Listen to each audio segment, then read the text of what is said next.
I wanted to mention, did it start with you at George Washington High School?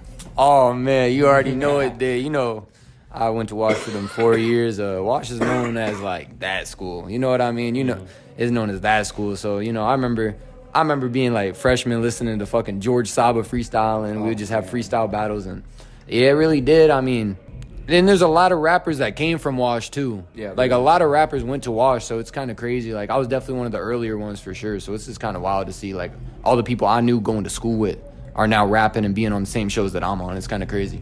What was Kickin' Flint? Kickin' Flint was an OG project of mine. I'm not gonna lie, it's not on streaming platforms anymore because I don't think the mixing quality matches up with my newer music. But Kickin' Flint is actually where I started music. That was the first like album I ever dropped, and it's a little bit more like Detroit themed. It's got that kind of theme to it, which, to be honest, isn't really my style. I think I've developed and found my style a lot more and gotten comfortable with it. And to be honest, my style is nothing. I don't got a style. I make a lot of different music, so finding one niche for a project just doesn't work for me. Right.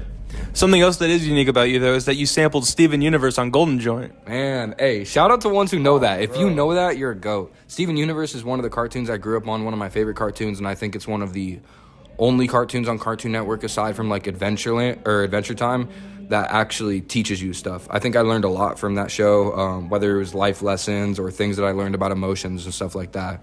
A lot of people had no clue where the sample was, and I had to give a lot of people a lesson on that. Shout out to the end credits, Steven Universe, for real.